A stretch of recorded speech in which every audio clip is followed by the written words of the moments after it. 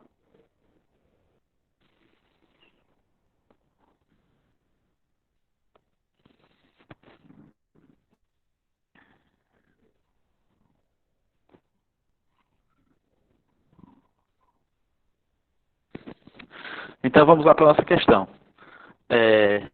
Um minutinho. Eita, se botar na caixa de som, não sei se vai ficar bom não. Mas procura aí, Álvaro, um lugar bacana aí. Vamos lá. No preparo de uma solução, aqui ó, deixa eu pegar aqui uma caneta. Caneta. Vamos lá. No preparo de uma solução, são dissolvidos 6 gramas de ureia, tá? A ureia tem essa fórmula aqui, ó. CON2H4, beleza? Então, no preparo de uma solução, são dissolvidos 6 gramas de ureia em 300 gramas de água, a 20 graus Celsius, beleza? Aí ele pede para calcular a pressão de vapor da água nessa solução, sabendo que a pressão de vapor da água pura a 20 graus, 23,5 milímetros de mercúrio. Então, como que a questão é essa? Essa questão é o seguinte. A pressão de vapor da água pura, beleza? Aqui, eu não sei porque que eu vou inventar de desenhar, porque meu desenho não presta, minha letra é horrível com esse mouse aqui. Eu tenho uma água pura aqui dentro, ó, beleza? Água pura. Essa água pura, ela tem uma pressão de vapor, um PV, pressão de vapor, igual a 23,5. Esse PV também pode ser escrito como P, que é a pressão de vapor do líquido puro. A gente vai ver já essas notações. Beleza? Aqui está a água sozinha, né? A água sozinha aqui, ó, o recipiente. E aí ela tem os vapores aqui em cima, quando ela começa a entrar em ebulição. Vapores. E a pressão de vapor da água sozinha, da água pura, é 23,5. Aí o cara, a questão fala assim, aí um cara vem, adiciona aqui, ó. O que ele adiciona? 6 gramas de ureia, né? Ele adiciona 6 gramas de CO, N2, H, H feio, H4, tá? O cara vem e adiciona 6 gramas de CO, N2H4, ureia. Quando ele adiciona essa quantidade de ureia, que é o soluto não volátil, a propriedade coligativa de tonoscopia, ela vai esperar que a pressão de vapor do líquido puro, da água pura, sofra uma diminuição. Venha para cá para baixo, diminua. E a questão pede para mim calcular o quanto diminui. Ele pede para calcular a nova pressão de vapor da água nessa solução. Beleza? Então, essa é a questão que vamos resolver aqui. Certo? Deixa eu apagar essa riscadeira dele aqui. Beleza. Então, vamos lá. Primeira coisa que a gente precisa entender aqui. Nós precisamos entender esses índices, tá? O índice 0, 1 e 2. Sempre que aparecer o índice 0 nas nossas fórmulas, a gente vai estar tratando do líquido puro, beleza? Índice 0, líquido puro, certo? Solvente puro. O índice 1, soluto. Isso aí, você já lembrou lá das soluções, né? O índice soluto. O índice 2 significa solvente na solução ou solução, beleza? Então aqui vai mudar um pouquinho lá das soluções. Então toda vez que você ver o índice 0 é líquido, índice 1 soluto, índice 2 é o solvente na solução ou solução. Beleza? Então vamos lá. Qual a expressão que me deve o efeito tonoscópico? Essa aqui, ó. Delta P sobre P0 é igual a KT vezes W. Beleza? Então, toda vez que vocês estiverem estudando efeito tonoscópico, a expressão que é o efeito tonoscópico é essa daqui, ó. Delta P sobre P0 é igual a KT vezes W. Alguém fala assim, professor, o que é esse delta P? O delta P, diferença da pressão de vapor do solvente na solução menos a pressão de vapor do líquido puro. Ou seja, 2 menos o P0. Certo? Já o P0, o P0 é o quê? É a pressão de vapor do líquido puro. porque tem o A, né? Então é referente ao líquido puro. Quem que é o meu KT? Constante tonoscópica. Como que eu calculo a constante tonoscópica? Ela vai ser igual a 2 dividido por 1000. Quem que é o M2? É a massa molar do solvente, certo? Por que que é a massa molar do solvente? Porque o 2 aqui é referente ao solvente, então, e o M maiúsculo é massa molar, beleza? É, vamos lá, de novo. O ΔP, certo? O ΔP sobre P0 é a minha variação da pressão de vapor dividido pela pressão de vapor do puro, beleza? Então, ΔP é a pressão de vapor da... ΔP é a minha pressão de vapor do solvente na solução menos a pressão de vapor do líquido puro. Ou seja, é como se fosse o P2 menos o P0, tá? E por P0. Então, é uma pressão de vapor relativa, ΔP sobre P0. E aí, essa igualdade aqui, essa expressão ΔP sobre P0 vai ser igual a KT vezes o W. Deu para entender aí ou não?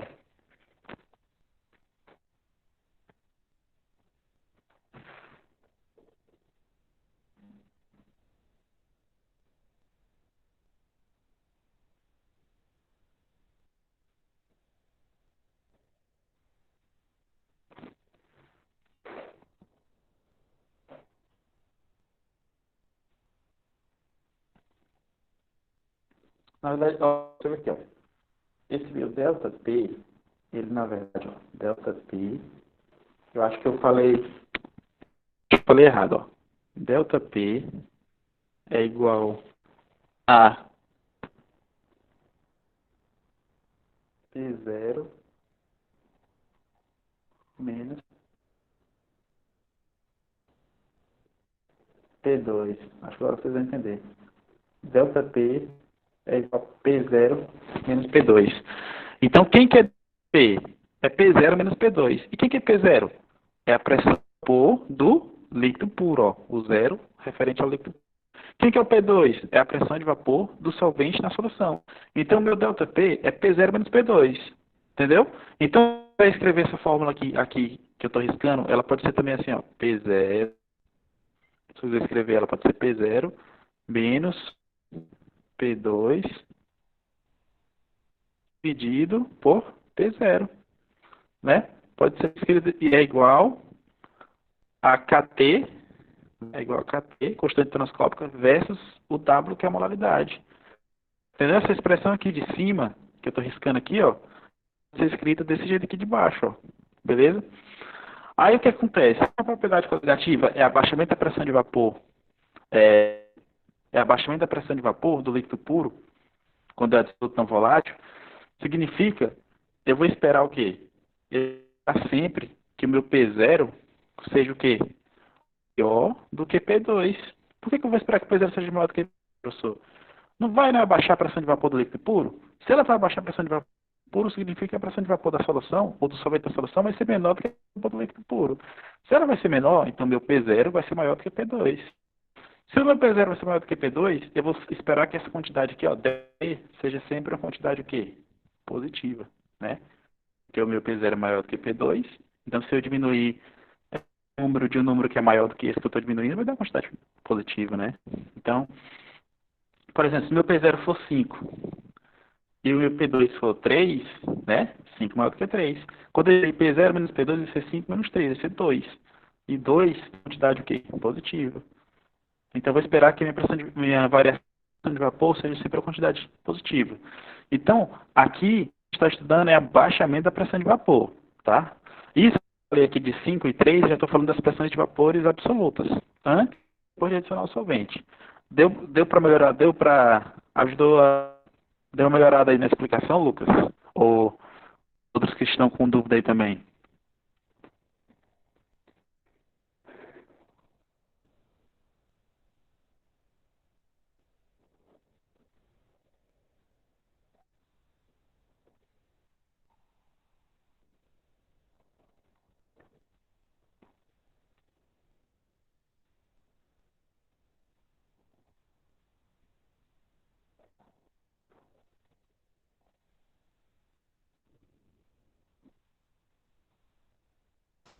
Professor, travou a voz. Não, eu parei de falar, pô. Calma aí. Ah, tá.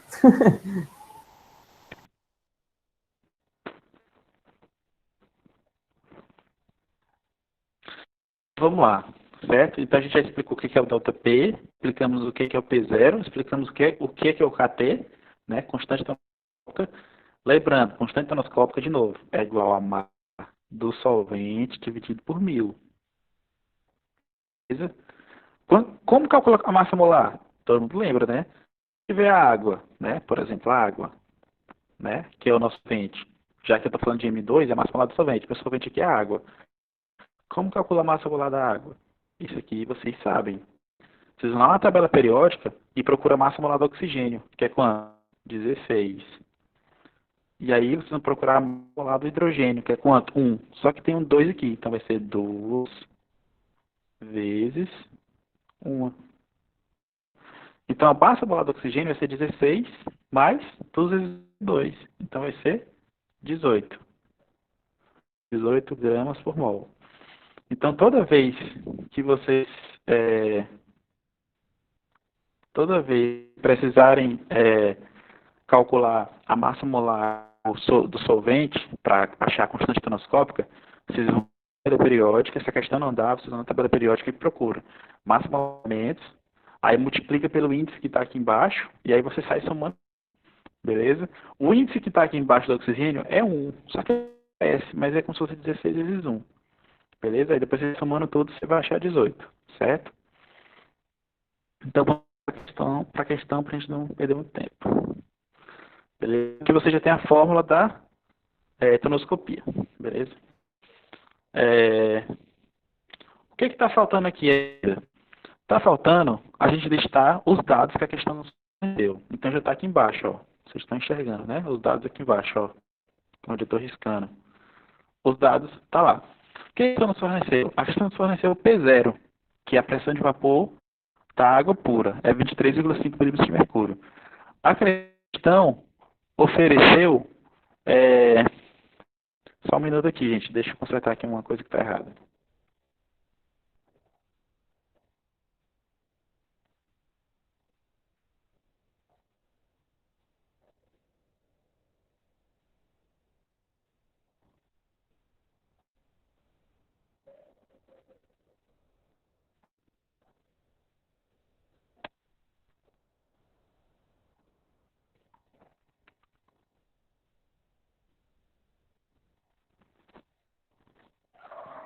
Então vamos lá. A questão forneceu o P0, pressão do líquido puro, 23,5. A questão forneceu o M1. O que estava errado? Estava M1, só que o M estava maiúsculo. Quando o M é maiúsculo, é massa molar. Quando o M está minúsculo, é massa em gramas. Então eu tive que consertar, porque estava errado. Aí eu coloquei o M1, que é gramas. Por quê? O M1 é a massa em gramas do soluto. Eu não falei aqui que o índice 1, ó. Eu não falei nesse instante na aula que o índice 1 é tudo que é referente ao soluto? Tá aqui, ó. Índice 1 é referente ao soluto. E o meu M minúsculo é massa em gramas. Então, se é o M1, massa em gramas do soluto. 6 gramas, que é o que a questão falou aqui, ó. De uma solução são dissolvidos 6 gramas de ureia. A minha ureia é o soluto. Eu tenho o M2 maiúsculo. Quem que é o M2 maiúsculo? É a massa em gramas. Aliás, eu tenho o M2 minúsculo. É a massa em gramas do solvente. Quem que é o solvente? A água. Quem que é a massa em gramas? Tá aqui, ó. Então, o meu M2 eu já tenho também. Tá aqui embaixo. Quem que é o M1 maiúsculo, que eu vou precisar mais na frente? O M maiúsculo é a massa molar do soluto. Quem que é o soluto? Ureia. Quem é molar? É só ir lá na tabela periódica, consultar a massa molar dos elementos e fazer o somatório. Eu vou achar 60 gramas por mol. Então, a massa do meu soluto que eu vou precisar mais na frente é 60 gramas por mol. Deu para entender aí todo mundo? A única coisa que eu fiz aqui, conseguiram entender? Deu.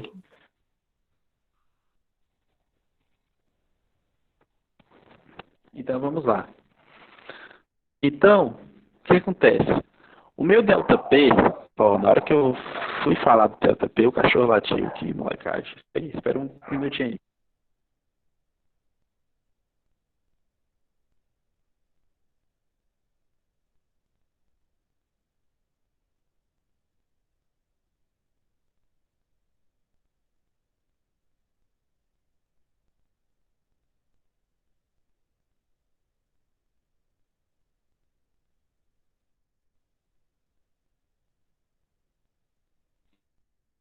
Pessoal, então vamos lá, voltando. O que eu fiz aqui? Aqui em cima, a fórmula aqui de cima, eu estou repetindo ela embaixo. Então, ΔP era igual a KT vezes W. Só que meu W é a molaridade. Aí, quem não lembrar, vai lá nas suas aulas de molaridade. Vai lá nas suas aulas de molaridade e vai relembrar do que é molaridade, né? Que é o número de mol do soluto dividido por quilograma da solução. Só que quando você faz as transformações matemáticas lá das unidades de massa, de unidades de massa de mol, você vai chegar nessa expressão aqui para molaridade, ó, 1000 vezes M1 dividido por M2, M1 maiúsculo 1. Aliás, vezes M1, só que com M maiúsculo.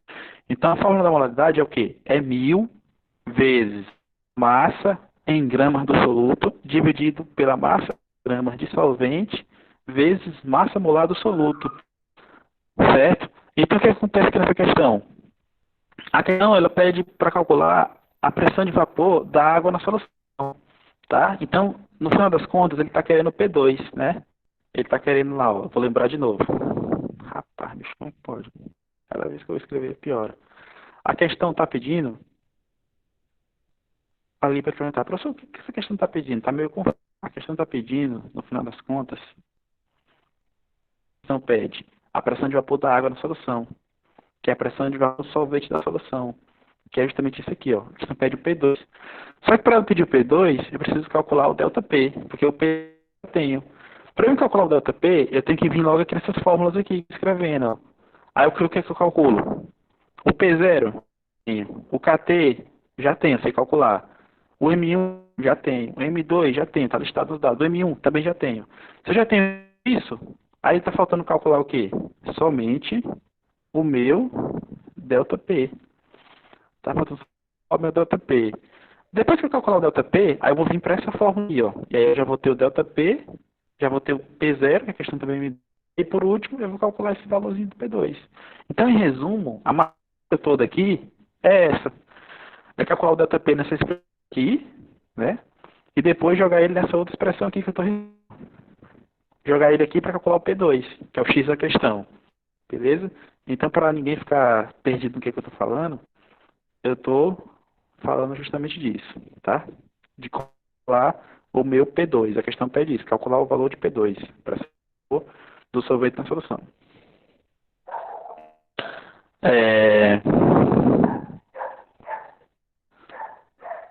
Vamos seguir em frente aí. Apesar do cachorro, vamos em frente. Vamos lá. Agora, o que eu vou fazer? Repetir o ΔP sobre P0, que é o que eu estou procurando no ΔP, e aqui do lado direito, vou jogar os valores dos dados que eu já tenho, né? Então vamos lá. Quem que é o KT? Massa molar do solvente dividido por 1000. Quem que é massa molar do solvente? 18 dividido por 1000, né? Então vai ser 18 dividido por 1000, 1000 vezes 6. Que é isso? É o M1, que a questão deu, tá lá. Dividido por 300, que é a massa em gramas do solvente, vezes 60, massa molar do soluto, que é o meu M1. Pessoal, vocês estão conseguindo entender? Porque o cachorro aqui tá... O cachorro não é nem daqui de casa, do vizinho, tá insuportável. Estão conseguindo entender o que eu tô falando? O barulho do cachorro tá muito alto.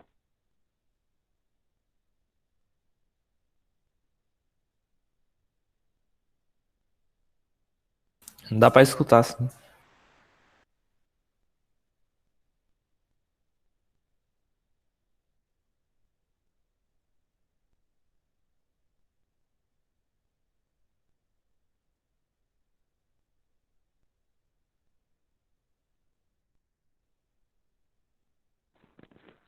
Vamos lá.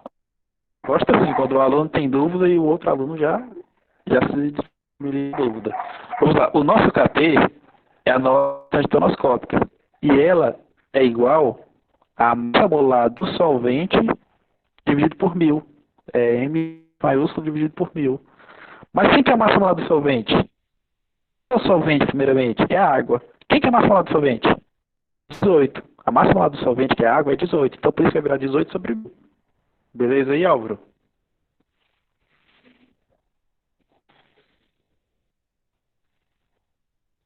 Então, pessoal, essa expressão aqui, ela não é segredo, certo? O que foi que eu fiz? Foi somente pegar os dados que estão aqui embaixo e inserir aqui dentro da fórmula. E o resto aqui é só matemática, né? Você pode cortar isso com esse 1000, Você pode. Que mais? Você pode multiplicar o 3 por 6 e dar 18, aí cortar o 18 com esse 18 aqui, e fazer ou pode fazer a matemática mesmo com os números que estão aí, beleza? E aí no final das contas, meu delta P sobre P0, que é o que eu estou falando, vai ser igual a 18 vezes 6 dividido por 18 mil. Essa foi só a matemática que eu fiz aqui embaixo, beleza?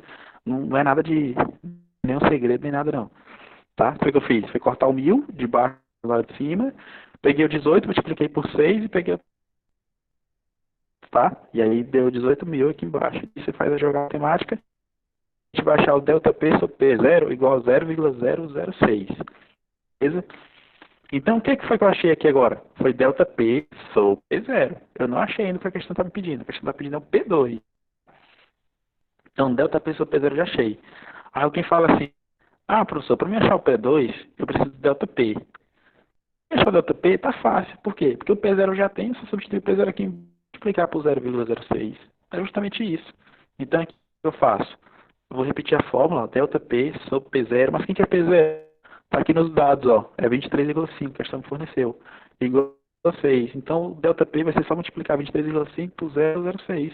Então, meu delta P vai ser essa multiplicação, que vai ser igual a 0,141. Pronto. Meio caminho andado para resolver a questão. Beleza, já tem o delta P.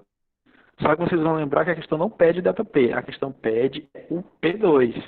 Alguém fala assim, professor, mas vai pedir o delta P? Vai, tem questão que vai pedir o delta P. Quando ele pede o abaixamento da pressão de vapor, esse abaixamento é a variação. A variação é o delta P. Agora aqui não, eu quero a pressão de vapor da água após formar a solução, ou seja, após eu inserir o solvente, ou seja, a pressão de vapor do solvente na solução. Aliás, eu quero a pressão de vapor após eu inserir o soluto. Então é a pressão de vapor do solvente na solução.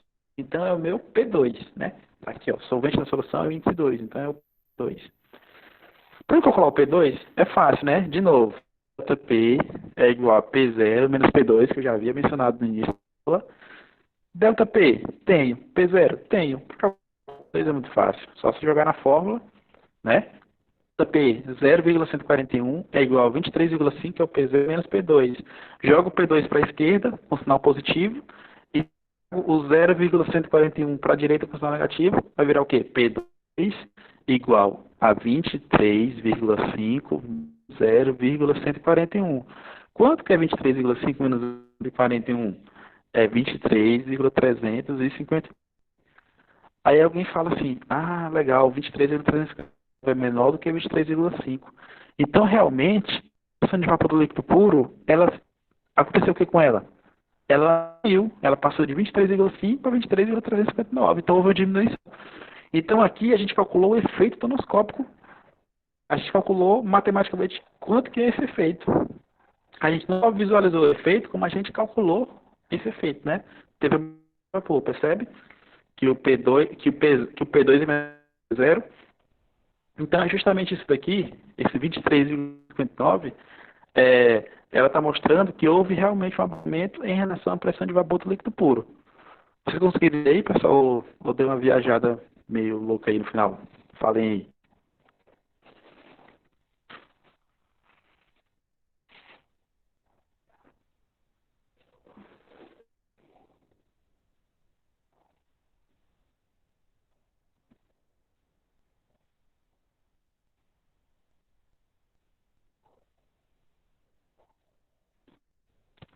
Cadê a André? Deixa eu fazer uma pergunta por aqui, ó. Deixa eu ver aqui.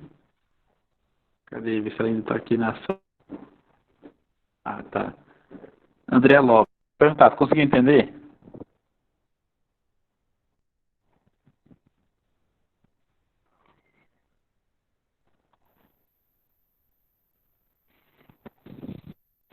Vocês não conseguindo me escutar, pessoal? Ó, perguntar aqui pro Lucas, deu pro Álvaro. Vamos lá, Álvaro, falei. Perguntar aqui pro Cauê, Maria Clara, Maria Sofia, pro Pedro, pro Salomão Sampaio, pro Alexandre, Thiago Barbosa. Bora, pessoal.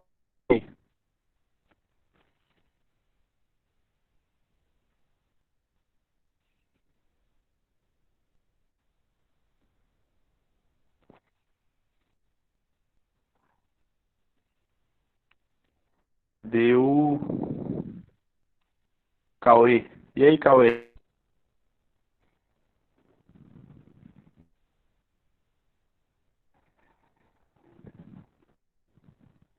Conseguindo entender aí?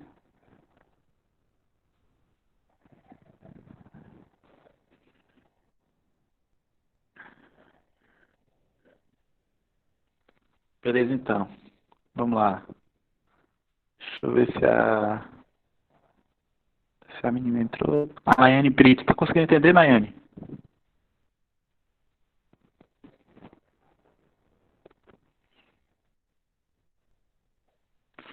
Beleza, rapaziada. Todo mundo aí. Tá? Então, essa foi a nossa de tonoscopia. Certo? Vamos passar agora para o nosso segundo exercício. Certo? O nosso segundo exercício também é de tonoscopia. Ele vai ser uma questão muito parecida com a questão anterior. A gente vai utilizar outra expressão para calcular. Vamos, sabendo que a pressão de vapor da água pura 25 igual a 3,2 kPa, preveja a pressão de vapor de 25 graus de uma solução de 0,2 mol de sacarose em 1,8 mol de água. Utilize a lei de Raul. Beleza? Vocês vão perceber que a pressão de vapor da água pura, aqui, ela é de pressão de vapor da água pura da questão anterior. Mas por que ela é diferente? Porque aqui eu estou usando outra unidade de pressão. Lá eu utilizei milímetro de mercúrio para medir a pressão. Aqui eu utilizei quilopascal, tá? O valor numérico, quando você fizer as transformações, ela tem que dar o mesmo. Só que aqui a questão ela usou uma unidade de pressão diferente. Só que para a gente isso é importante. É importante só saber que é uma unidade de pressão diferente. Mas para matemática não importa. Beleza? Então a questão está pedindo a pressão de vapor ele está pedindo a pressão de vapor beleza? Que é o nosso P2, tá? Aqui temos os nossos dados, certo? O que foi fornecido pela... Forneceu P0, pressão de vapor do solvente puro, né? Que é a água, 3 kPa. Forneceu o número de mol do soluto, né? Sempre que tiver 1 é soluto e o N é mol, o número de mol do soluto está aqui. É a sacarose, que foi adicionada em 1,8 mol de água, que é o nosso N2, né? O 2 é solvente na solução, então solvente na solução N2, está aqui. E também o cálculo da fração molar X2, mas eu não vou fazer agora não, tá? A lei de Raul, ela prevê que a pressão de vapor da solução é igual a X2 vezes P0. Ou a pressão de vapor da solução, ela é igual a P2, que é a pressão de vapor do solvente na solução. Tá? Então, se eu chamar P solução ou P2, tanto faz. Às vezes aqui são coisas iguais. Beleza? P2. Tá? P solução ou P2 são iguais. Tá?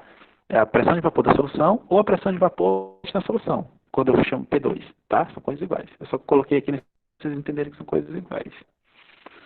Então, vamos lá. Quem que é o X2? O X2 é a fração molar do solvente. Tá? X2 é a fração molar do solvente na solução. Tá? Lembrando, o 2 é atribuído ao solvente na solução. Então, X2 é a fração molar do solvente na solução. Vocês lembram que a fração molar que a gente estudou? Fração molar é o número de mol de uma espécie dividido pela fração de todas as espécies. Ou, por exemplo, a fração molar do X2, que é o meu solvente, vai ser o número de mol do solvente, que é o N2, dividido por mol da solução, que é quem? N1, que é o soluto, mais o N2, que é do solvente. Então, a fração molar é o número de mol de uma espécie dividido pelo número de mol de todas as espécies na solução. Só que você vai calcular o X1, seria N1 dividido por N1 mais N2. Como que vai calcular o X2? Vai ser N2 dividido por N2. Essa é a expressão da fração molar, beleza? E aí alguém fala, professor, então essa questão é fácil de calcular, porque eu só está pedindo o P2 aqui.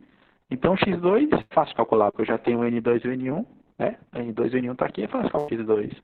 E o P0 o senhor já tem, então você para calcular o P2 é muito fácil. Realmente, como que vou calcular o P2 ou o P da solução? Vai ser N2, né? Só peguei essa fórmula aqui que eu estou riscando, então peguei ela aqui e substituí no lugar de X2 aqui. Vai ser o quê? N2 dividido por N1 mais N2 vezes P0. Quem que é N2? 1,8. N1, 0,2. Quem que é N2? 1,8. Quem é? 3,2. Ó, eu já tenho tudo. É só substituir na fórmula e fazer o velho matematiquês, né? Que são as divisões, as multiplicações, as divisões somatórias. Então, ó, percebe aí, eu joguei na fórmula todos os dados, tranquilo, e agora é só a velha matemática, certo? E aí o P da solução vai ser 1,8 dividido por 2, né? Por que vai ser 2? Porque 0,2 mais 1,2. Então vai ser 1,8 dividido por 2 vezes 3,2. 1,8 dividido por 2 é quanto, professor? É 0,9. Então o P da solução, ou P2, vai ser 0,9 vezes 3 vezes 2, que vai ser igual a 2,9. Tá? Aí, o que acontece? Então, a nossa resposta final aqui, 2,9 kPa. Vocês percebem?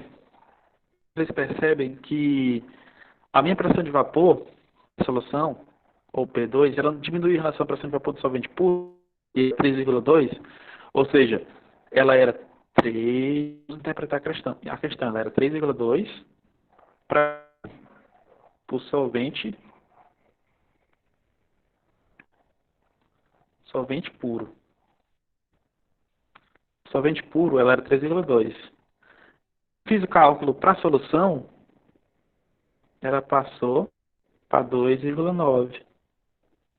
2,9 para a solução. Né? Aqui, ó. Solução. Tá? E quando passou para a solução, 2,9, ou seja, houve o que aqui? Houve uma diminuição, houve um abaixamento. Por que houve esse abaixamento? Porque eu adicionei aqui 1,8 mol de sacarose, tá? Que é o nosso soluto. Quando eu adicionei 1,8 mol de sacarose no solvente puro, 1,8 mol de água, a pressão de vapor que era 3,2 desceu para 2,2. Então, houve de fato um abaixamento da pressão de vapor. Ou seja, houve de fato o efeito tonoscópico. Conseguiram.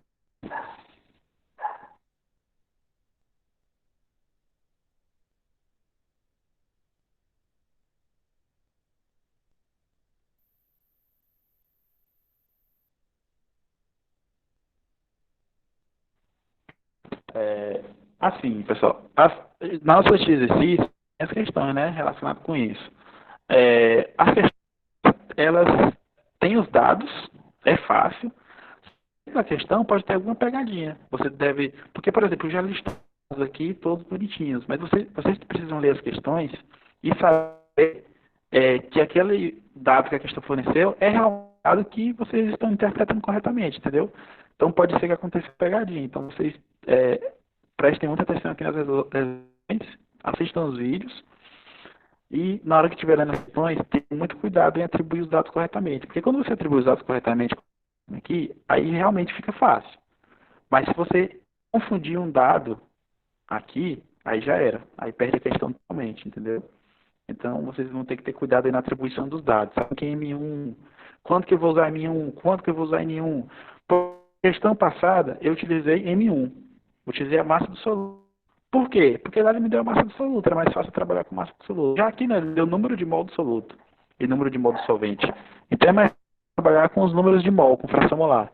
Então vocês precisam entender que a fórmula que vocês vão usar, porque alguém pode perguntar, professor, essa fórmula aqui que você usou é diferente da fórmula da questão anterior, mas ela calcula a mesma coisa. Sim, ela calcula a mesma coisa. A única diferença é que aqui ele pediu para utilizar a lei de Raul, que é essa lei aqui, P da solução é igual a 2 sobre P0, e também a questão me forneceu o número de mol. Se ele fornecer o número de mol, é muito fácil calcular a fração molar. E aí você usa essa expressão aqui. Então vocês vão ter que ter cuidado aqui em utilizar a fórmula que é mais conveniente, tá? Vocês vão perceber em algumas questões mais na frente aí que eu vou de novo trabalhar com isso, com a fórmula que é mais conveniente para mim do ponto de vista matemático. É óbvio que as duas calculam a mesma coisa. Se você chegar no mesmo lugar pelas duas fórmulas, uma vai te dar muito trabalho e a outra nem tanto. E aí é a hora que você vai ter que interpretar para fazer essa escolha. Poxa, eu vou usar essa fórmula aqui que é mais fácil. Entendeu? Então vamos lá para a nossa próxima questão aqui sobre ebulioscopia. Tá? Agora vamos sair de tonoscopia. Então, ebulioscopia que é a nossa próxima propriedade colegial. Beleza?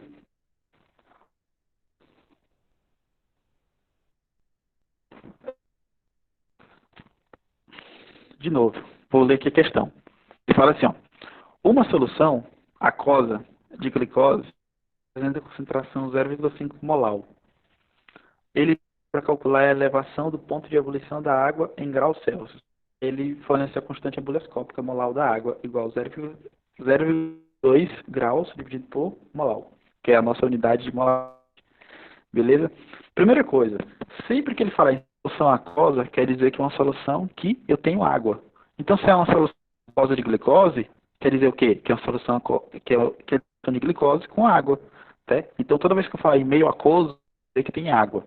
Você fala assim, ó, eu tenho uma solução aquosa de cloreto de sódio. Significa que eu tenho o quê? Cloreto de sódio e água. Ou seja, sal de cozinha e água.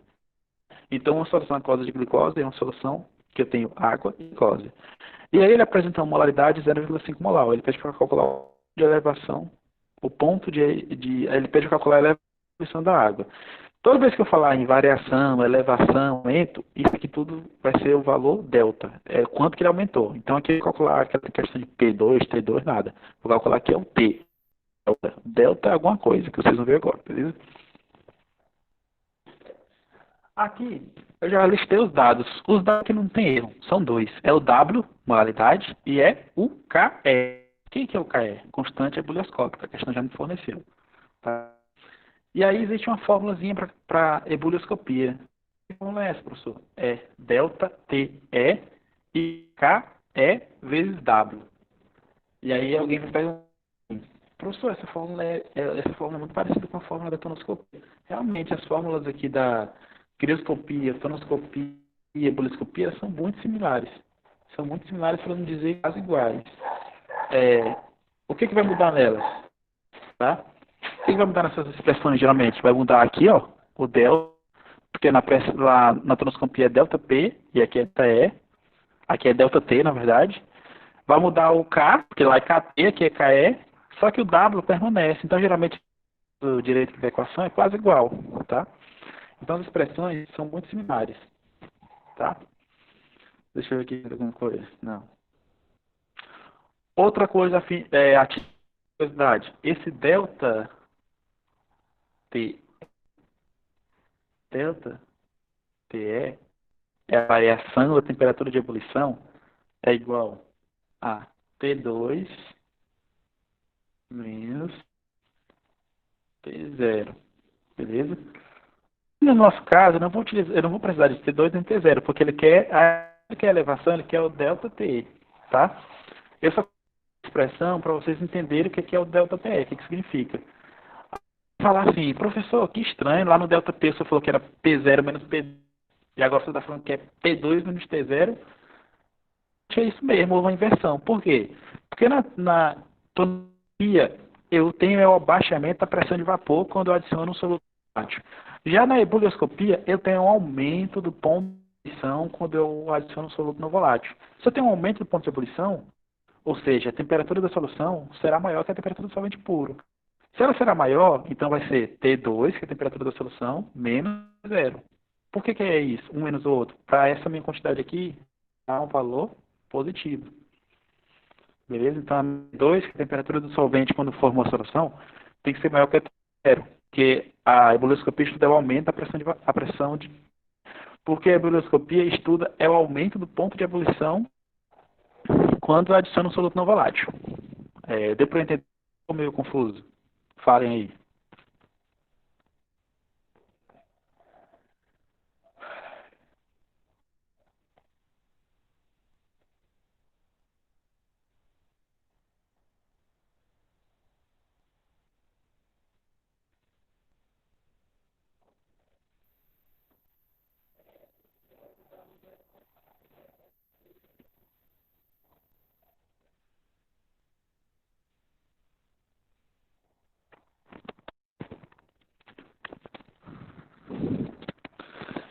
De novo, ó. A nossa expressão, ela, para a ebullioscopia, é delta TE, que é a variação da temperatura de ebulição, é igual a KE, constante ebullioscópica, versus a molaridade, tá? O delta TE é a minha expressão de temperatura de ebulição. O delta TE é igual a T2, que é a temperatura do solvente na solução, menos o T0, que é a temperatura pura do líquido puro. Aí vocês vão lembrar, professor, mas lá no antanoscopia o senhor falou que o delta P é...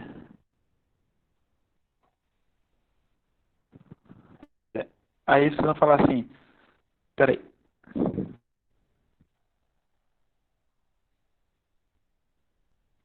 Pessoal, travou ou vocês estão me escutando normal agora? Falem aí. Tá normal. Voltou ao normal? Beleza. Aí vocês vão falar assim, professor, nesse instante falou que o delta P era... beleza. Você me avisei. Nesse instante, professor, o senhor falou que o delta P é igual... Era P0 menos P2. Aí aqui já é o contrário. Aqui é T2 menos T0. Por que é o contrário? Porque lá na natureza a gente estuda o abaixamento da pressão de vapor. Já aqui não, a gente estuda a elevação do ponto de ebulição. Se a elevação de ebulição, significa que o ponto de ebulição da solução vai ser maior que o ponto de ebulição do sólido, né? Já que houve uma elevação, né?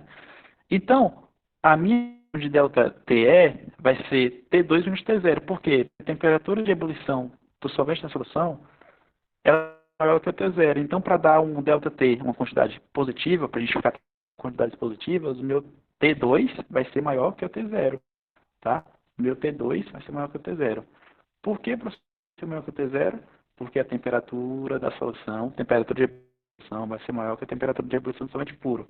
E é justamente essa variação de temperatura, esse aumento de temperatura, que é a minha propriedade chamada ebulioscopia, tá?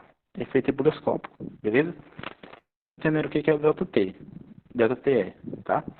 O E vem de ebulição, beleza? Passagem da fase líquida para gasosa, certo? Aí a questão, ele pede para calcular essa elevação, né? Esse delta TE. Aí, delta TE é igual a KE vezes W. E aqui forneceu KE vezes W. Se ele já forneceu, é só jogar na fórmula. Delta TE é igual. Quem que é o KE? 0,52. Que é o W? 0,5. Quando eu faço essa multiplicação, eu vou achar o delta igual a 0,26 graus Celsius. Então, esse foi a minha elevação do ponto de ebulição em relação ao solvente puro. Deu para entender aí, pessoal?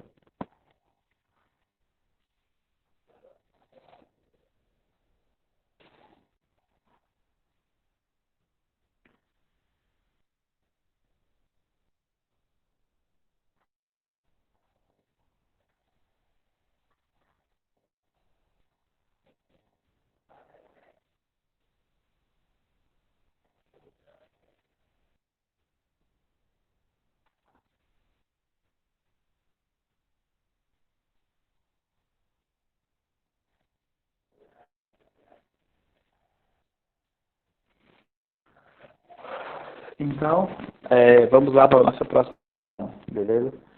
A nossa próxima questão vai abordar a terceira propriedade coligativa que estamos, que é a crioscopia. Né? O que é a crioscopia? É o abaixamento da temperatura de congelamento ou solidificação de um líquido puro quando adiciona um volátil. Percebe que o enunciado das propriedades coligativas são muito quase iguais, só muda a propriedade que ela tá relacionando, né? Item passado era temperatura de ebulição e agora temperatura de solidificação ou congelamento. E a primeira lá trabalhava com pressão de vapor, mas são bem similares. Então vamos fazer essa questão aqui para a gente entender que funciona a crioscopia, beleza? Então vamos lá. Qual é a temperatura de solidificação, né? De solidificação, que é a passagem de quê? Da água líquida para água sólida, ou seja, da água para o gelo. Só que a gente não está trabalhando com água, para simplificar. Então, qual a temperatura de solidificação de uma solução que tem dissolvidos 0,5 mol de um composto molecular, eu não sei qual que é, em 1.500 gramas de benzeno? Então a questão é essa. Aí ele fala assim, a temperatura de solidificação do benzeno, sozinho, ou seja, do benzeno puro, é 5,5 graus. E a constante crioscópica do benzeno é 5,1 graus Celsius dividido por molar, tá? É a unidade da constante crioscópica, beleza? Ou seja, eu já tenho os dados aqui, ó. São esses que eu tenho. Eu tenho N1, né? Que é o número de mol do soluto, é 0,5, tá aqui, ó. Eu tenho N2, que é a massa em gramas do solvente, que é 1.500 gramas, que também pode ser 1,5 kg. Já fiz a transformação aqui, e daqui a pouco vocês vão entender por que a transformação. Eu tenho meu T0, que é a temperatura de congelamento do meu líquido puro, 5,5, a temperatura de solidificação do líquido puro, que é o benzeno puro, 5,5. Então, esse 5,5 aqui, ó, T0, temperatura de solidificação do solvente puro, T0. Beleza? O KC eu já tenho, 5,1, está lá embaixo nos dados, ó, 5,1 KC eu já tenho. E a questão pede temperatura de solidificação de uma solução. Que é quem? É o nosso famoso T2. Beleza? Essa questão pede o nosso famoso T2. Certo?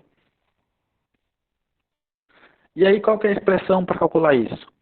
A expressão para calcular o efeito tonoscópico, crioscopia, efeito tonoscópico, o efeito coligativo chamado de crioscopia, é ΔTC igual a KC vezes W. Quem que é o C? Crioscopia, né? Ou congelamento. Tanto faz. Então, a minha variação de temperatura de congelamento é igual a constante crioscópica versus a molaridade. Quem que é o ΔTC? É T0 menos T2. Vai falar de novo. Professor, nesse instante era T2 menos T2. Agora já é T0 menos T2. Por que é T0 menos T2? Porque aqui eu vou estudar o abaixamento da temperatura de congelamento do meu líquido puro em relação à solução. Se é o abaixamento, então o meu líquido ele vai ter uma temperatura de solidificação maior. O meu ΔTC da quantidade positiva, já que esse valor aqui é maior, então é necessário que seja o maior menos o menor para poder dar uma quantidade positiva. Beleza? Por quê? Porque o meu T0 é maior do que T2. Por que T0 é maior do que T2, professor? Porque a temperatura de congelamento ou solidificação do líquido puro é maior que a temperatura de congelamento da solução. Depois, então, aqui inverte a ordem do delta de temperatura, tá? É T2. Então, de posto essas informações, a gente pode escrever aqui a fórmula para calcular o ΔTC. Porque se calcular o ΔTC, eu vou achar o T2, que é o que a questão pede. A questão pede o T2, a temperatura de solidificação da solução. Beleza? Ela pede o T2. Então, eu preciso calcular logo o ΔTC. Tá? Então, só escrever aqui a fórmula. E, outra coisa, eu escrevi aqui a molaridade como sendo N1 dividido por 2. Alguém fala assim, professor, lá na primeira questão você escreveu molaridade como sendo 1000 vezes M1 dividido por M1 minúsculo vezes M1 maiúsculo. E agora você escreveu desse jeito. Por que eu escrevi desse jeito? Porque a questão me forneceu M2. Lembrando que esse M2 ele tem que estar em quilogramas. Se ela me fornecer isso aqui, os dados desse jeito, e a molaridade pode ser calculada desse jeito aqui, eu não vou usar aquela expressão lá que trata da massa. Eu vou usar a expressão aqui que trata do número de mol. Porque molaridade é igual ao número de mol do dividido pela massa em quilogramas de tá? Massa em quilogramas. Então a questão, ela me deu o número de mol do soluto e me deu a massa em gramas que eu fui transformar em gramas do solvente. Se ele me deu isso aqui, fica com a molaridade. Então é melhor fórmula do que usar aquela outra fórmula anterior. Tá?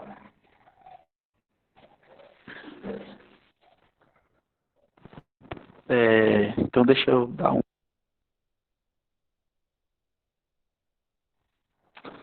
O áudio está dando, né?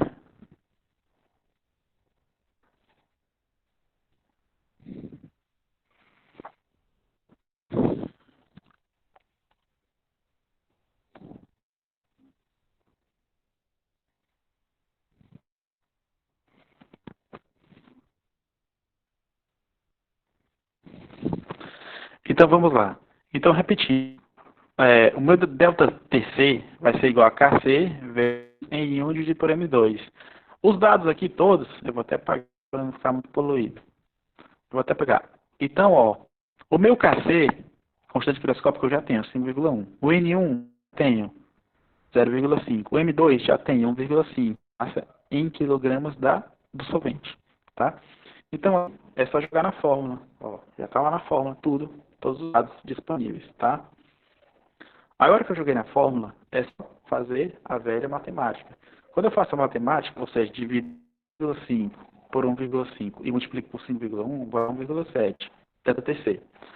Só que a questão ela não pede ΔTC, ela pede o T2, que é a temperatura de solidificação da solução, tá? ΔT2. Ela pede o T2. E aí é só fazer aquela jogadinha, né? O ΔTC já tem 1,7, acabei de calcular, ó. Tá? De calcular. O T0 já tenho? Tenho. T0 aqui, ó, é a temperatura de solidificação do benzeno puro. T2 é quem eu estou procurando. E aí, quando eu faço a velha matemática, eu 52 igual a 3,8 graus Celsius. Aí vai falar, 3,8. Então, do 3,8 por 5,5, houve o quê? Houve uma diminuição, né? A temperatura de solidificação do benzeno puro era 5,5. Agora a temperatura de solidificação da solução que tem o benzeno, ou seja, do benzeno na solução, é 3,8. Então, de 5,5 para 3,8, o quê? Um abaixamento da temperatura de solidificação ou congelamento. Houve um abaixamento. Esse abaixamento é a nossa crioscopia.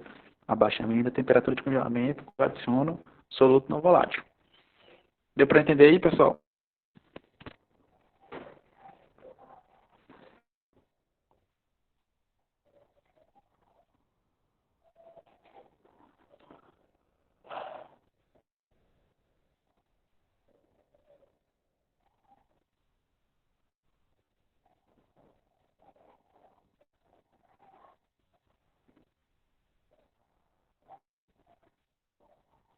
Pessoal, agora são 10 horas e 8. Eu vou dar um tempinho aqui, 2 minutinhos. Vou só tomar uma água ali e a gente vê as nossas últimas questões, tá? Que são questões agora teóricas, matemáticas. Porque hoje eu quis abordar isso. Questões de matemática para a gente verificar os efeitos quantitativos e quis abordar as questões teóricas. Então eu vou só tomar uma água rapidão ali. E aí fiquem aí. E aí eu volto já já, tá? Eu já vou deixar inclusive a questão aqui para vocês já irem analisando, tá? Já irem analisando, tá? E aí eu volto já já pra gente conversar aqui, beleza? Não saiam, fiquem aí.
Pessoal, vamos lá voltar para as daqui, beleza? Essas questões.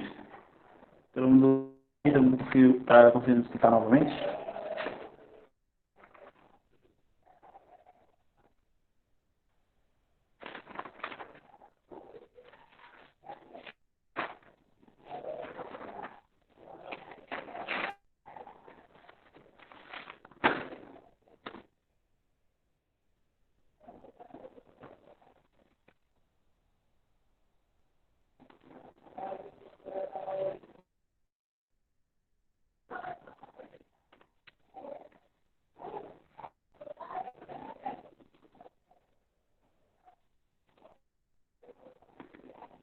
Pessoal, eu coloquei no chat a lista de frequência, tá? Vocês vão encher, tá?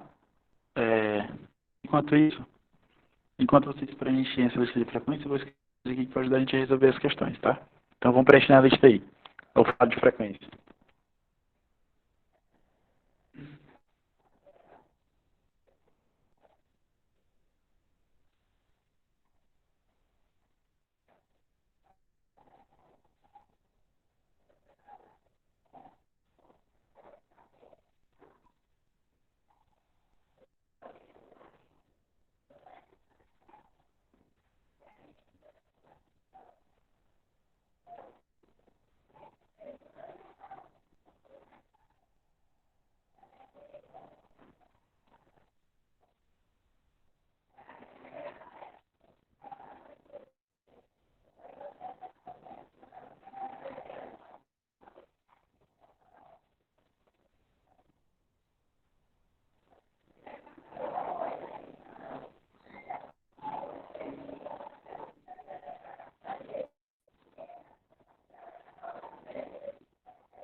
A Maria Sofia perguntou o que seria o glicol. Eu estou procurando aqui uma fórmula, a fórmula química dele para vocês entenderem.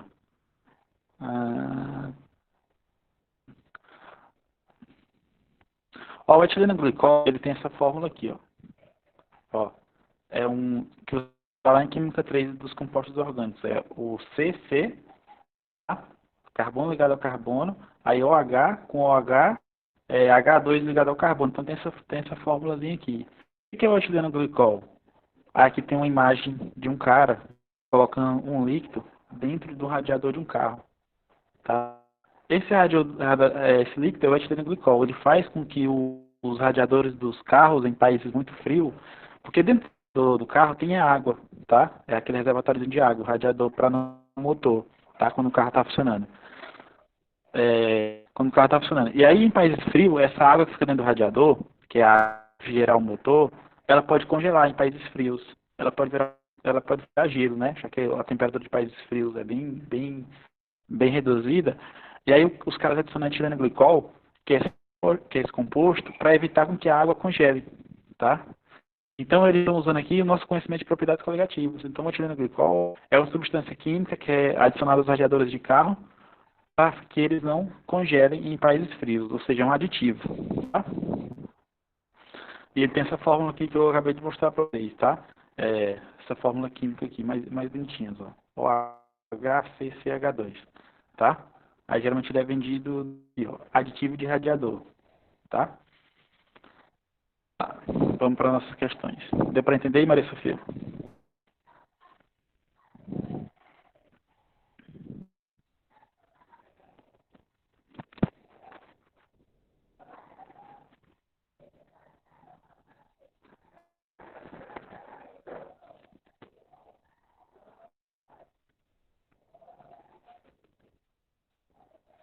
Então vamos lá.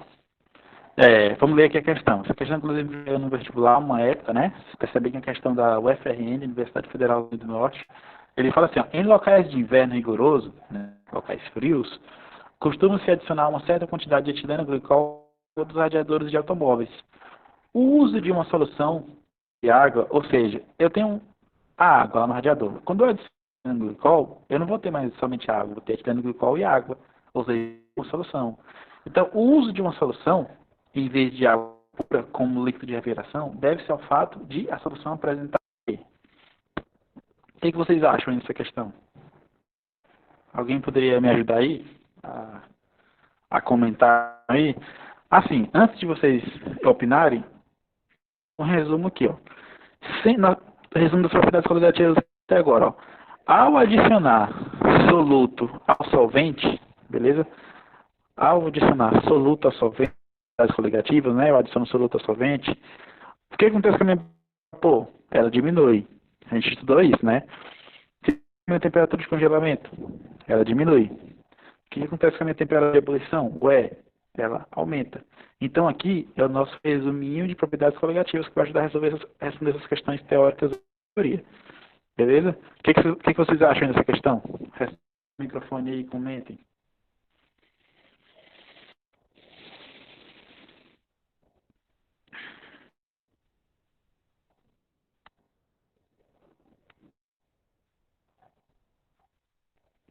Por que é a B, coloquei? Álvaro também. Qual de vocês dois vai me explicar aí? Maria Sofia, todo mundo dizendo que expliquem aí. Quero explicações.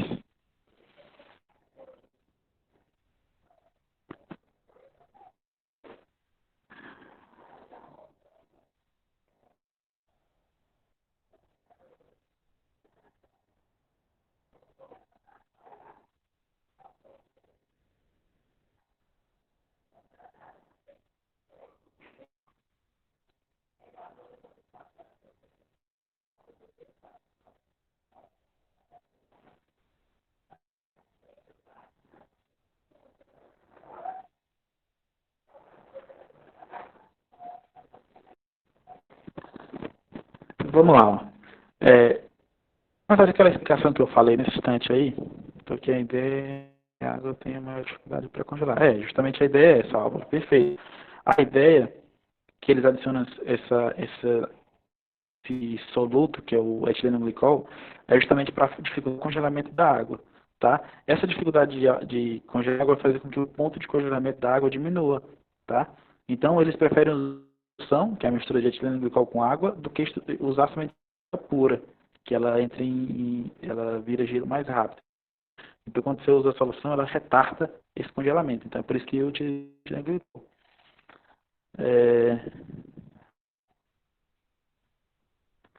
Beleza? E aí, o esqueminha aqui que eu montei também poderia falar isso. Ou seja, ele adicionou quando ele adiciona um soluto, que no caso é etileno glicol, ao solvente, que é água, a temperatura de congelamento diminui. Ou seja, se ela diminui, ela tem menor congelamento, né? Então, é a letra B. Beleza? Quem falou letra B acertou. Então, esse resuminho que eu acabei de montar aqui, ele iria ajudar também a resolver a questão. Inclusive, não dá certo não. Tá? Então, vamos para a próxima aqui. Vamos de novo aqui. Ao adicionar 150 gramas de sacarose a 1 litro de água pura, fará com que... E aí? Responde também para mim.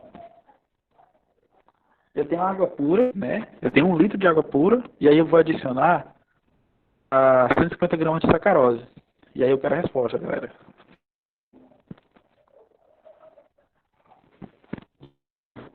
Vou montar aqui nosso esqueminha. Lembrando, ó, V, C, E.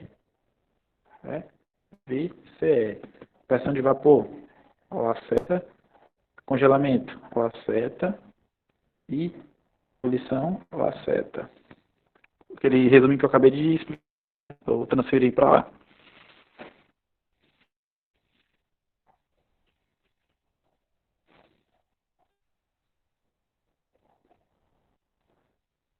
Então, toda vez que eu adicionar um soluto não volátil a um solvente, a minha pressão de vapor vai fazer o quê? Diminuir. A minha temperatura de congelamento vai diminuir. A minha temperatura de ebulição vai aumentar. Beleza? Então, com esse resuminho aqui, já respondi essa questão também.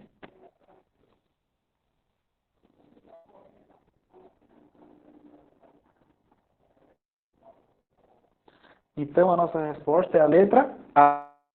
Né? Se eu adicionar o soluto, que é a sacarose, grama de sacarose a 1 litro de água, fará com que pressão de vapor diminua. Letra A, tá? Só esse que eu acabei de montar aqui. Letra A, não tem erro. Beleza? Vamos para a próxima. Putz, essa próxima aqui nem eu tô lembrando mais. Vamos lá. A próxima, deixa eu virar aqui o celular para não poder ler essa questão. Vem pra cá. Isso. A próxima fala, é uma questão, ela é muito parecida com as questões do Enem, né? Que é um textozão gigante, uma perguntinha. Então vamos resolver ela aqui com calma. Vamos lá. Ele fala assim, ó, em cerca de 20 dias, 500 toneladas de gelo se desfizeram na Ártica, ou seja, elas descongelaram, né? Formando milhares de icebergs. E tem aquele problema lá do descongelamento das calotas polares, né? O texto fala que é um acontecimento sem precedentes. É óbvio que é de 2002, saiu no jornal Globo, mas é um fato que vem acontecendo até hoje. Que essa notícia foi apenas o começo de quando as pessoas estão falando de momento global, tá? Então eu vou continuar lendo aqui. É um acontecimento sem precedentes, tá? E alarmante, pela rapidez com que ocorreu, né? O giro das calotas polares descongelando os icebergs. Os cientistas não conseguem encontrar uma explicação para o fenômeno, que não é o aquecimento global. Ou seja, eles conseguem encontrar nenhuma explicação que não seja o aquecimento global. Naquela época eu já falava disso. Causado pelo efeito estufa, né? A gente sabe que o efeito estufa é o aquecimento da Terra, né? Aquecimento aqui do nosso planeta. E esse aquecimento, o efeito estufa vai ocasionar também o aquecimento global, um está relacionado com o outro. E esse aquecimento global vai facilitar,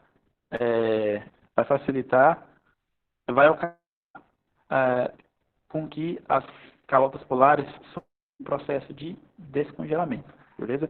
E esse descongelamento vai ocasionar também todo um desequilíbrio no o nível das águas dos mares, você vai ter uma modificação também nos ecossistemas aquáticos, porque você vai ter esse problema do nível do mar, então tudo está relacionado.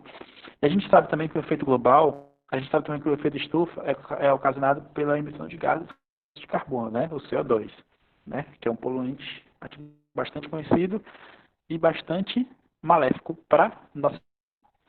Tranquilo aí? Então ele fala assim, ó, na água existem vários sais dissolvidos, dentre eles o cloreto de sódio. A gente sabe, né, que na água, essa água que é descongelada, por exemplo, ela tem vários sais dissolvidos, né? Todo mundo sabe que a água é salgada, então sal, cloreto de sódio. Então. E cloreto de sódio, inclusive, é a nossa principal quantidade de sódio. E todo mundo sabe que o sódio cozinha vem lá da água do mar também, então uma coisa relacionada com outra, né? Então na água existem vários sais dissolvidos, tá? Na água pura, é uma água salgada, todo mundo sabe, né? Então vamos lá. Aí a questão fala assim, ó, relacionando-se as temperaturas de congelamento e de fervura da água pura com as de uma solução 1 molar, ou seja, solução que tem a molaridade igual a 1 de cloreto de sódio, qual a variação que ela deverá ter? Então vamos lá. Ele fala assim, ó, eu tenho uma água, H2O, né? Eu tenho, feio do nada. Eu tenho água pura, tá? Essa minha água pura, ela vai ter uma temperatura de congelamento, vai ter uma temperatura de ebulição, né? Temperatura de congelamento, temperatura de ebulição. A temperatura de congelamento da água pura, a gente estudou lá no diagrama de fase, né? A temperatura de congelamento da água pura é 0 graus, né? E a temperatura de ebulição da água pura, a 1 atm, né? Nossa pressão atmosférica normal, é 100. Isso aqui a gente já sabe, né? Então aqui é a condição inicial, água pura. E aí ele quer comparar essa água pura, com uma solução que tenha uma molaridade igual a 1, né? Uma solução que tem uma igual a 1, na qual tem um cloreto de sódio, NaCl, dissolvido na água, ou seja, NaCl mais água. Ele quer que eu compare uma solução de água pura, ele quer que eu compare água pura com a solução de NaCl mais água. Concentração de 1 molar, molaridade igual a 1. Beleza? Primeira coisa, vou usar o mesmo esquema. Vapor, congelamento e ebulição. Vapor, congelamento e ebulição. Quando eu tenho água pura, eu sei que os valores de congelamento, sei os valores de ebulição, tá? Então, por enquanto, eu tenho vapor, mas eu não vou nem trabalhar com vapor, vou trabalhar só com congelamento e ebulição. Quando eu tenho água pura, eu sei os valores de congelamento e ebulição. Quando eu tenho aqui o solvente adicionado, o soluto adicionado ao solvente, que é o NaCl adicionado à água, eu vou saber o quê? Que é a minha pressão de vapor, que é a minha temperatura de congelamento diminui e que a temperatura de ebulição aumenta. Então, essas características aqui, ó, vão estar presentes aqui, ó, nessa solução, beleza? Em relação à água pura. Então, vamos lá. Então, a questão, ela pede isso aí, ela pede a gente saber, ele pergunta qual a variação que irá ocorrer da minha solução em relação à água pura, tá? Então, vamos lá. A letra A fala assim, a tua solução, a 1 molar de óleo, ela vai congelar a 0 graus. Isso é verdadeiro ou é falso? Falem aí, é verdadeiro ou é falso?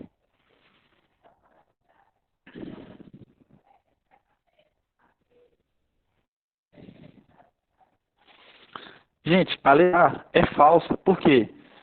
Porque a 0 graus, quem vai congelar a 0 graus é a água pura. Se eu adicionar o solvente, adicionar um soluto não volátil, ela não vai congelar a 0 graus. Ela vai congelar a uma temperatura abaixo de 0 graus. Então a letra A está falsa. Aí a letra B, ela vai ferver a 100 graus? Não. Porque se eu adicionar um soluto não volátil, como um cloreto de sódio, ela vai ferver a uma temperatura maior do que 100 graus. Então a letra B está falsa. Letra C, ela vai congelar 0 graus? Não. Quando eu adiciono um soluto não volátil, a setinha para baixo, ó. A setinha para baixo indica que ela vai congelar abaixo de 0 graus, né? A setinha está para baixo. Ela vai ferver abaixo de 100 graus? Não. Quando eu adiciono um soluto não volátil, ela vai ferver acima de 100 graus. Olha a setinha para cima aqui, ó. Seta para cima é acima de 100 graus, tá? Aí a letra E, ela vai congelar abaixo de 100 graus? Opa! Ela vai congelar abaixo de 100 graus. Por quê? Porque o congelamento é setinha para baixo.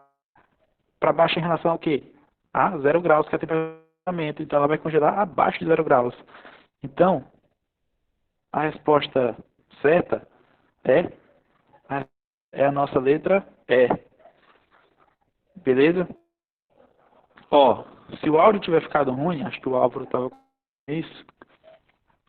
Eu acho que o Álvaro estava contando isso. Vocês acompanhem de novo lá na gravação, beleza? Tem mais uma questão? Não, não tem. Se o áudio tiver ficado ruim, vocês vão acompanhar na gravação, tá?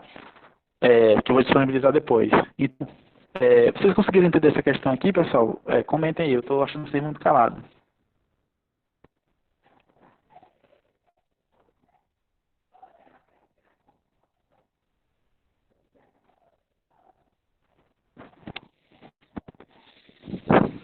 O áudio da explicação ficou ruim para todo mundo ou só para o Álvaro? Se não, eu explico de novo para todo mundo aí.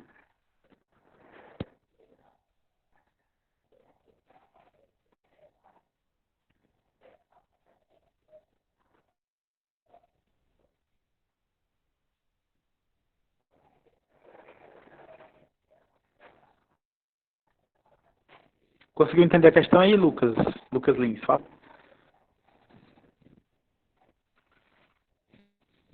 Conseguiu entender também, Andréia? Andréia, quem mais que eu preciso? O Marcos, o Cauê, seguinte, Maria Sofia, Maria Clara, o Pedro, a Nayane. Entendeu aí?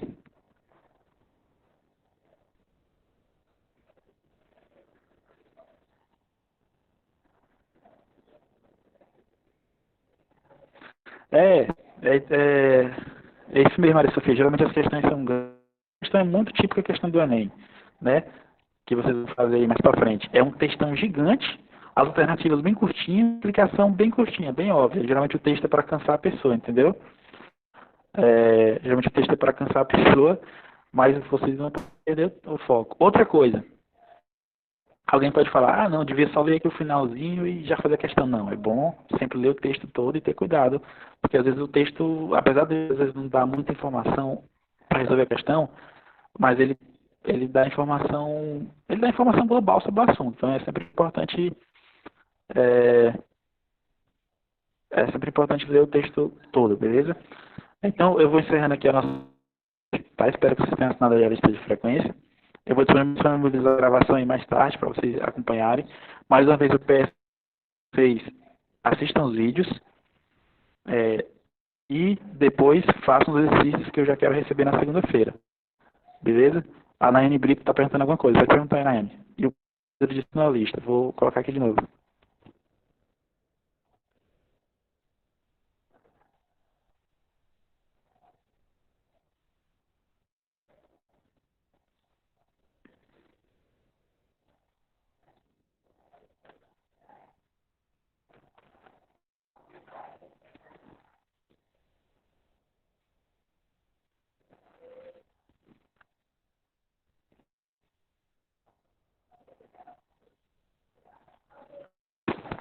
Pessoal, então era isso, tá? Nossa aula de hoje, meia aí, que é o horário que eu tinha programado, nossa aula de 9 às 10h30.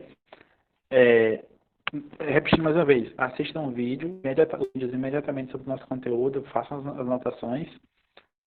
Vejam a aula de hoje das questões que eu fiz aqui, as questões teóricas. E, de novo, tem a nossa lista de exercícios número 6 para entregar na segunda-feira. Então, mãos à obra, trabalhar aí nessas questões. Tá? Qualquer dúvida, eu vou estar sempre para mandar mensagem aqui no Classroom ou no WhatsApp, para a gente discutir as questões e eu ajudar vocês a fazer. Beleza? Então, o importante é que vocês dêem o pontapé inicial aí no nosso conteúdo para vocês terminarem logo, que próxima semana, na segunda, já vai ter conteúdo novo. Então, um bom dia para todos vocês e até a próxima aula. Valeu!